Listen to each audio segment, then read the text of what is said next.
Hello, Ben. Thank you so much for joining us today. I am actually really quite excited about this because I think you have got lots of tips and information that you can share with my community. But before we get started, do you want to just give us a bit of an intro about you and what you do? Of course. Yes, so my name is Ben Schneider. I own and run an IT support company called IT Guys in North London. Our primary task is to act as an outsourced IT department for our clients to keep them safe and productive, but then by stealth try to get them to do more of the right thing when it comes to environmental awareness around tech. I think the most impactful thing that we do is get our clients as much as possible to buy pre-owned kit, because it's probably the most carbon intensive thing that they use. And we've sold lots and lots in the last year, and more onwards and upwards. Brilliant. Okay, that's really interesting about the pre-owned. I think we might dig into that a little bit later. Sure. It's good to hear that things seem to be shifting into that mode. So I can say this because I'm not a techie. We're going to keep this conversation as tech-free as possible, so people like me can follow and understand. But it would be really good to start to dig into the real practical steps that businesses can do, and what you've seen them do, and what works and what doesn't. So and also what I find quite exciting about the tech area, an often misunderstood part of sustainability in my mind, is that it can be a cost saver. And I think very much in your area this is true. So it'd be really good to start to try and uncover some of those things for people. It's obviously economically quite challenging at the moment, so or is it always challenging? It would be good to unpick some of those things as well. So we talk a lot about going paperless and switching to green suppliers, and energy tends to be the big one. People think energy and paper, they're the big ones I think people think about when you talk about sustainability, and I believe that IT is quite an untapped area. In your view, why do you think IT is a missed opportunity? I think that for many businesses, certainly service-based industries, apart from perhaps travel, especially air travel, the largest carbon footprint output, the most amount of carbon they generate, is a technology that they buy. And they're using day to day. So I'm talking about laptops, specifically mobiles, desktops. The amount of carbon that is involved in creating a laptop, an average laptop, for example, is a third of a ton.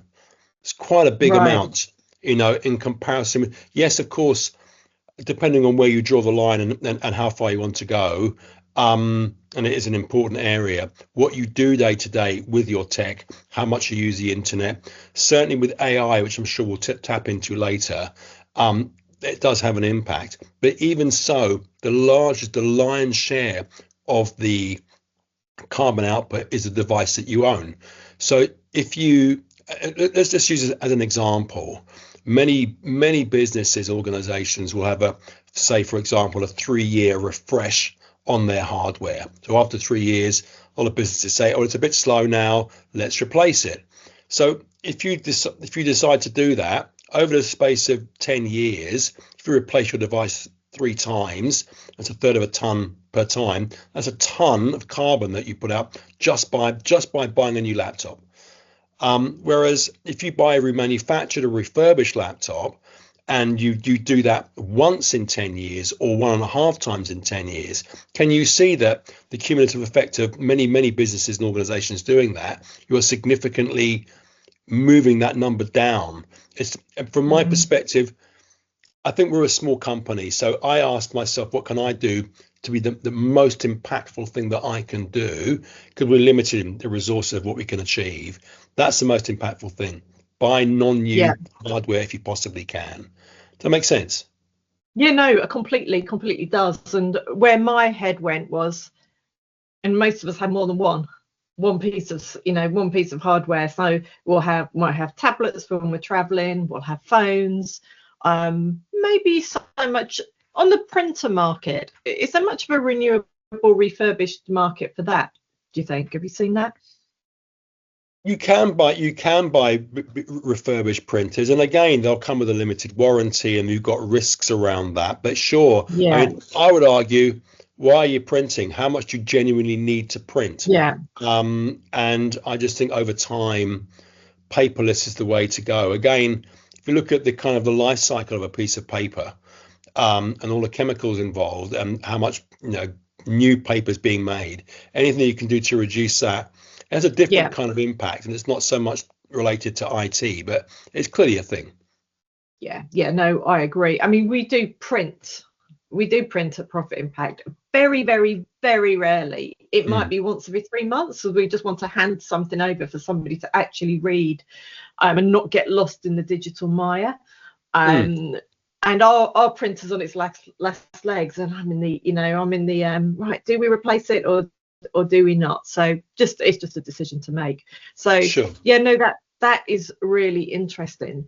Do you have the stats on the money that might be saved? Roughly how much you would save if you. Well, this is a huge thing. It depends on what you normally do to buy a new laptop. Yeah, Whether you buy new or you buy refurbished. Now, just a quick deep dive, a quick shallow dive into refurbished or remanufactured devices. A remanufactured device has a much higher level of quality than a refurbished one, where you're going through a very rigorous process of checking the device over, making sure all the components are new and up to date and refreshed, and the device looks like new, will have a higher cost than a refurbished laptop, which is where the organization selling it probably just acquired it. They've got a whole random array of them. And the quality might be, A, B, and C, where A is pristine, B is average, and C is a bit rough and ready. The latter group will be cheaper, but the chances of the longevity of being good are lower. So yeah, you kind of get what you pay for. Just to give an example, we resell a remanufactured laptop, which is a really good quality device with a 3-year next day replace warranty built in. To be clear, what that means is if it dies, there's a problem with it, the next day you get a replacement machine, and we right, sell that for 699 plus VAT. So it's not right, hugely okay. expensive, but in comparison with a new device, which is likely to be significantly more, could easily be a lot more, there is a cost saving there. But again, I'd suggest you look at the long term. If you're buying a device every 3 years, new, and you flip to refurbished or remanufactured, and you're able to lengthen the lifespan of each one, not only is the device cheaper, but over the 10 years, you'll be buying less. So there's clearly a Yeah, saving to be made there. Absolutely. So I just find with all of this with IT, it's quite a polluty kind of industry, but there are some really obvious no-brainer things that you can do to reduce the cost. And it's really simple, like switch your device off and unplug it when you don't use it, because it's drawing power yeah, and it's on standby or in sleep mode. You just watch the pennies come in and the costs go down as you do that. It's a complete no-brainer. Um, that alongside buying non-new, I think are the two main financial savers, as well as being the main carbon savers. main carbon savers. Yeah, no, that makes complete sense. And Mm. something I think about with what we're spending is that I believe it's unsustainable for small and medium-sized businesses to carry on investing in technology and marketing and other costs at the level they are with the economy and the way the economy is moving. So we need to invest more in people. We absolutely have got to invest more money in our people, and so we have to find ways of finding that money. And I am of the view that if we can take money out of technology and digital marketing, and invest that in people, I think that's a much better use of our funds. So I like that. one thing I feel, and I don't think what I'm about to say is too controversial, but it, we've become consumers, particularly of technology. Apple have done an amazing job on branding and packaging, and we've been drawn in. And it is a slick product. It's a great product. But I get the sense that we like the packaging. Yeah, we like the new box. We like it all to come new. And actually, there is a real cost to that. It's not just the cost of the packaging and the newness of the phone. It's actually what's the carbon cost of that as well. So we're actually paying quite a premium now to have this constant replacement of our phones and our laptops. You know, when I say constant, I do mean every 2 to 3 years. Do we really need that? I would say no. So I really agree with what you're saying, and I think it's a great area for businesses to think about where can they save money, and where can they reduce carbon. And also, where can they shift money? Because it's not always just about cutting costs. It's about releasing money to invest in things that you want to invest in. Okay, so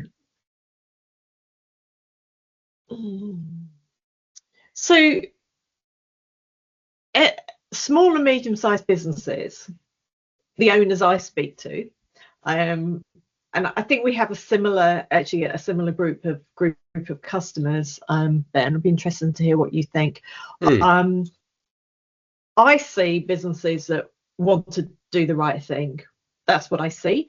But I also see overwhelm. It's like, for sure. Just come back to me when you're ready. Come back, Sarah. I like this. I want to do this. I want to do the right thing. I've already done this, and this, but it's just too much for me to think about. Do you see that? Certainly when it comes to kind of doing the right thing from an environmental and sustainable perspective, I agree absolutely. What they haven't, I think running a small business or medium business in the 2020s is a really tough gig. It's really hard. There's lots of variety of things you need to be doing, from making a profit to managing all the various, the new levels of the new legislation, whether it's kind of health and safety stuff or changes in NI or whatever it might be. People have got a limited amount of time, and what they want to be told what to do. And my goal is not to get people to be evangelistic about and perfect. If I can get 10 rough and ready people that get them onto the path of sustainability, that's a win for me. So I think focusing on perfection isn't my goal. To get people to start to get on the treadmill of what can we do to reduce our impact. Right, let's start with energy. Right, make sure we're using the right energy supplier. Make sure that we are minimizing our energy costs by switching things off when we don't need them, by buying remanufactured, and then we can start to extrapolate out. Have a digital review of what you use online. Where is your data? How much data needs to be online? Have you got stuff that just doesn't need to be there? You could download it and save it onto a disk or whatever it might be. Another classic example is historically we had an app which allowed us to publish all of our social media to all platforms, or 5 or 6 different platforms. And the reality is that my target market really only used LinkedIn and Google. So what did I do? I only published to those places. And it's not that it's irrelevant. By doing that, you're using less carbon. There's less carbon in transmitting the data, and also there's less carbon from the servers holding that data, expending energy, using energy, putting out carbon and heat and all those kind of things. So, there's start with the biggest impact and then work out, and you can get people onto a roadmap of what they can do. One of the things that we do with our clients is do a kind of an IT roadmap for everything from making them more productive, making them safer and more cyber secure or cyber aware. So we'll start and say, these are all the things you think you should do, Mr. or Mrs. Client. But let's start with the most impactful, and let's timeline that over 18 months or 24 months, and then start to introduce things over time. It's far more manageable. You can't do everything at once, and certainly with IT, you shouldn't do everything at once. The reality is you probably break something which you'll regret. So staggering it, and certainly if there are cost implications, that also helps because you're able to budget for it. That makes sense to me. No, that is really interesting, and we do something similar, but it is becoming clearer and clearer to me, as a someone that's persuading, coaching businesses along this journey. Little and regular is much more impactful, because people want to do things. They want to do it. It's not that people don't. It's not that they don't care. It's just we need to make it as easy as possible. Can I just hop back to the PC, the refurbished laptop PC? Yeah. Have there been any occasions where a customer has said, this is just not working? Have you ever had a customer go back to new? Yeah, okay. So there is a caveat to remanufactured or refurbished hardware. So if I talk about remanufactured, because I can speak more authoritatively about that. These devices might be 4 or 5 years old. They're really good. They've got 10 years in them. They're really solid. The manufacturer we use, they are built to last. So the device will last, even if it's very, very, very, very, very slow, the device won't die. So the only caveat there is there really is a use case for the person and the work that they're doing. If they're doing something like, I don't know, 3D rendering, or working on gigabyte size Excel spreadsheets with pivot tables, then you might struggle. So it's really the use case, and really when we come to quote for these with our clients, we ask them, what is the use case for this person?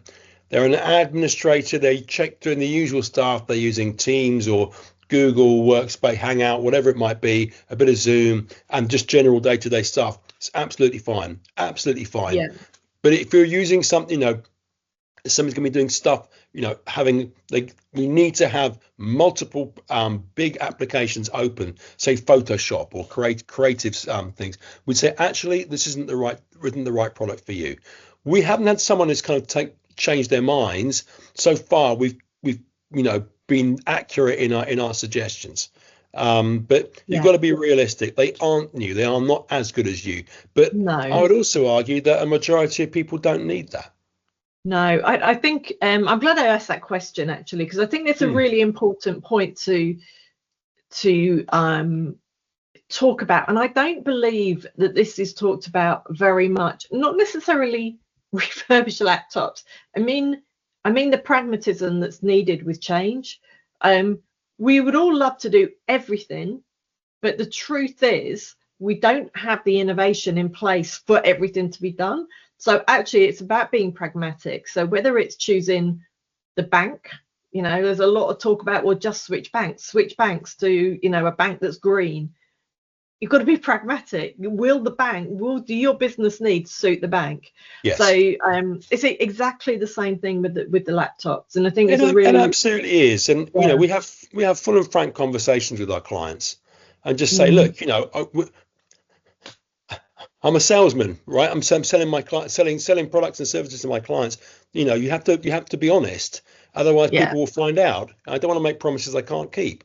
So I'm very clear. I'm very clear about the services that we provide, and frank about the consequences and outcomes.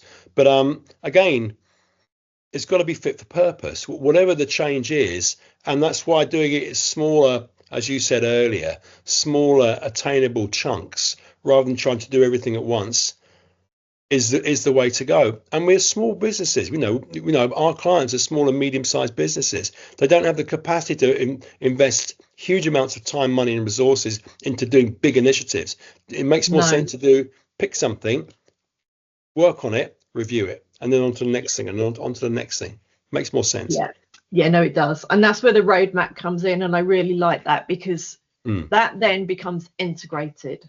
And that we need to stop thinking of, oh, we've done net zero, we're done. No, you haven't. We've just measured. We need integrated processes. And that, one step at a time, as long as it's integrated in, is the way forward. It's a journey. It's a journey. Mm. It really is.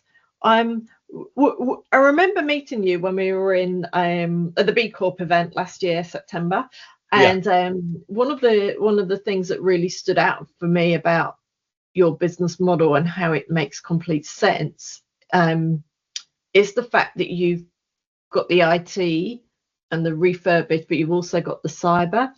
I have heard in the past rejection of the idea of refurbished hardware because of concerns over data security. So it's really interesting that you have got the cyber. Do you find that those sales go hand in hand? Do you see that happening, or do you not? It's a fair question. I mean, we do not lead on selling remanufactured hardware.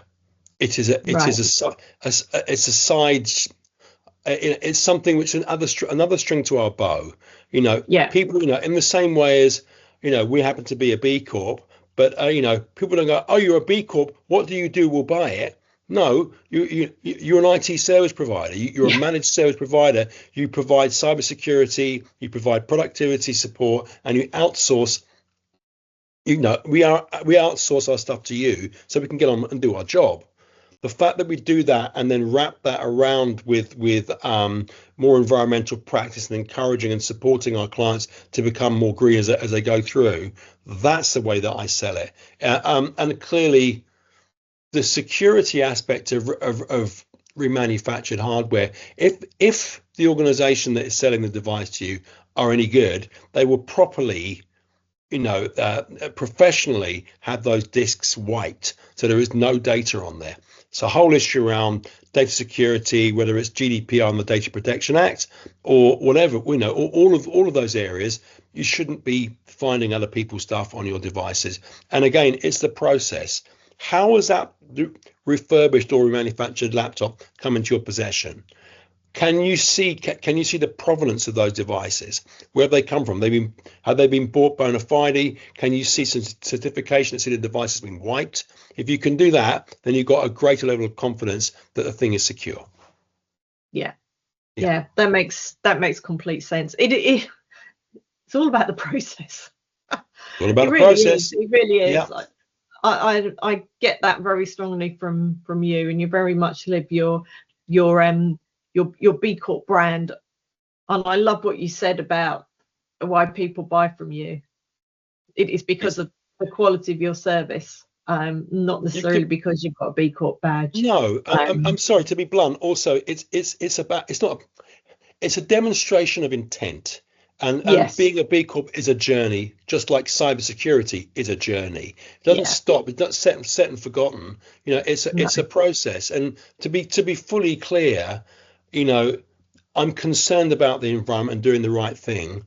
I can do that and not be a B Corp. I can do that Yeah. and not be a member of the Good British Business Charter. I don't need those things to be good.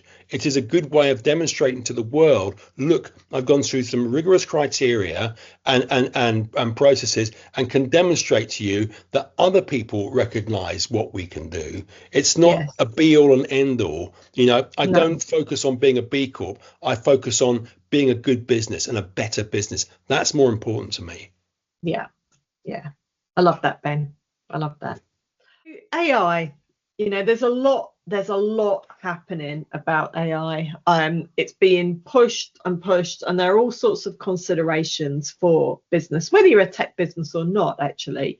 But what are you seeing on the AI front? And is there anything positive or anything that worries you about the AI landscape? Well, the answer is yes and yes. Yes. I see. It is a great enabler. It is a great time saver. It allows businesses and organizations to be incredibly efficient and do an enormous amount of work, which is of a low level, very, very quickly. But what that means is there are consequences for the workforce, and they are already happening. And I hear other organizations who may or may not be a B Corp saying, rather than getting an intern, I get a much better bang for my buck by spending half an hour putting some commands into an AI, like whatever it's GPT or whatever, it doesn't really matter which one, and I get a good enough rough and ready piece of content that I can use for a fraction of the time and a micro amount of money. So is it having an effect? Yes, it is. What does it mean? We're going to find out because we're right in the eye of the storm here. There are many considerations to look at when it comes to AI. The average piece of work that you ask an AI to do, what I mean is ask it a question or a prompt, is significantly higher than a Google search. A lot of electricity is required to perform these searches. So for an environmental impact, it's huge, because what we're talking about there is a much greater carbon footprint, a much greater water requirement, because these servers and devices need to be cooled down. So you've got a big environmental impact, but equally, this tech can help businesses and organizations be that much more efficient, which will in turn reduce their carbon impact, reduce the cost of the energy or the process. You're reducing the time it can take to get something done. It can spot things that a human just cannot, or might take years to find. It can do it in 10 seconds. So I see AI as certainly part of the problem, but also certainly part of the solution. Yeah. I think it's two sides of a coin, and we are right in the middle of it. It's not clear what's going to happen. It's happening, and it's happening very, very quickly. I still think the human ultimately needs to be absolutely involved with the response, reviewing the response, parsing the response from the AI, and then deciding what to do with it. Yes. You're a very, very brave person if you're going to copy and paste the output from an AI, because it's so confident. Yes, this is the answer. 2 and 2 definitely makes 5. Well, hold on a minute. Yeah. No, it doesn't. Oh, you're absolutely right. It doesn't. It makes 4. I mean, I've seen. It's a very silly example, but I've asked Copilot. We're a Microsoft 365 partner, so we use Copilot. Where I say only use UK English. All of a sudden, the next day, it's got lots of Z's in it. It's like, hold on a minute. I said UK English. You're absolutely right, Ben. I'm very sorry. I won't do it again. Yeah. So, don't absolutely trust it. I think that it is a really complex existential conversation that every human should be making or having, because it's a real concern. Because the internet was already something that humans built they didn't really understand. Now AI is something that humans have built that is more intelligent than humans, can think at an exponentially faster rate, and remembers everything, unlike humans. So we don't really know what's coming. The genie's most definitely out the bottle. We can't put it back in. It's very much here to stay. But as I say, there are absolutely benefits to it. And if you don't use it, I think, unfortunately, you may go out of business because you're going to see things being undercut. If you're a marketer or a copywriter, be worried. It's a real concern. Already there are adverts everywhere saying, save money, don't employ somebody using AI. I'm paraphrasing. At some level, this is just a logical extension of the Gutenberg press, the printing press, the scythe, the threshing machine, the answer machine. And I'm not saying it's right or wrong. I'm just saying it's here. Get ready. And we're going to see what happens. I was thinking that actually today, only this morning, I was thinking about something slightly different in terms of where we saw the coal mining change in the UK in the 80s and 90s, and those industries just went, and people really suffered. Whole towns suffered from that, and I believe that part of the problem was we didn't put in enough steps and plans for the people that were affected. And so over time, it's just become harder and harder for those people. So I think there's going to be a shift, and it's going to be a shift in the labour market, definitely. From a business perspective, purely talking about profit impact here, and I'm a micro business. I cannot sustain all of the costs that I'm needing to ideally incur across marketing, technology, people, sales, legal, finance, and product, like the quality of what I actually do. It's unsustainable. So I have to find ways of saving money. And again, back to my point earlier, it's not necessarily about saving money. It's releasing funds to invest into something else. So, and Yes. I bring it back to people. So I think good businesses will be saving money through more productivity through AI, and taking that money and investing it in their people. Yeah. Well, Certainly that's the opportunity. it is the opportunity. I agree with you. Absolutely. The higher value non AI tasks, as long as if you're able to invest in that and think, it's a different way of thinking. It is. And I know that humans generally do not like change.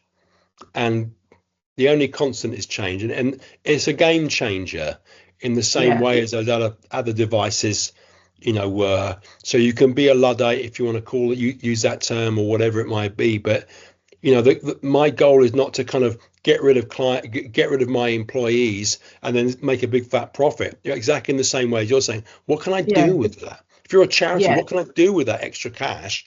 How can I reallocate that resource to somewhere which needs it? And it is an opportunity to do that, definitely. Yeah. So watch this space with AI. I completely agree. I feel like we're in the eye of the storm, like you say. I think it could be a very, very long storm. So, but no, really, really interesting times. Did you know, actually, we've done a review of AI, and we as of July 25, we cannot find a peer review of the environmental impact of AI. So there isn't actually anything out there yet. So hopefully that will be coming soon, because I think that will certainly help people. I would say there are models about the energy use and the impact of data centers. So indirectly, data centers are needed to house the servers which run the AIs. Yeah. And the number of data centers is going up. The amount of energy use the data centers consume is going up. So it's not the whole picture, but it's a very clear, they're going up because of the insatiable need for it, and it's only going to go one way. But yes, it is. I think the peer review data will put the stamp. And I just really do. There's so many numbers flying around online about, the equivalent to, I don't know, 3 cars, 50 light bulbs. We need to know what it is, because you'll see that it's not even in carbon calculators yet. So that's got to come. Anyway, all interesting stuff. So what do you think, Ben? If we go back to our theme of just one thing, what one thing would you recommend people look at tomorrow if they were going to do something? What would you ask them to look at? Impactful, you mean? Yeah. Either across people, planet, or profit. I want to refer back to not buying new hardware because of its clear and present carbon impact. It really is. But I'm also going to say something. I mean, that's number one. But a heartbeat behind that is, to be impactful, you need to be in business and you need to be doing things well. And how can I put this? I'm concerned that where purposeful businesses see their cybersecurity and their preparedness to look at it, take responsibility, and take action to be on top of it. Because if you get hacked and your data is stolen or held for ransom or whatever, you cannot be impactful. It concerns me that it's not given the priority or the level of importance that I believe all impactful businesses should be looking at. It's about doing business well. It's about being a better business. There's a Better Business Act, which are all advocates of. I certainly am, and signed up ages ago for it. And if you can't transact online, you can't do your business. If your data is held to ransom, then you can't do your business. And another scenario might be, even if you think, oh, my data's not worth anything, no one wants my stuff, maybe they don't. But maybe your clients are who they're really targeting. So they might hack you to get to them. So then, in the same way as purposeful businesses are looking at their green supply chain, I would emphasize a requirement for a cybersecurity supply chain for exactly the same reason. If you rely on organizations to provide services to you and they get hacked, you can't provide your service. Or just as I was saying earlier, if you get hacked and all of a sudden you are the conduit to them getting hacked because you've got some interrelationship, say in a Google Drive or whatever it might be, and you haven't taken responsibility for that, you can be hugely at risk. So don't buy new tech. Take cybersecurity seriously. That's it. I love that. I love both of them. I haven't looked at my cyber, but it is definitely high up on my list.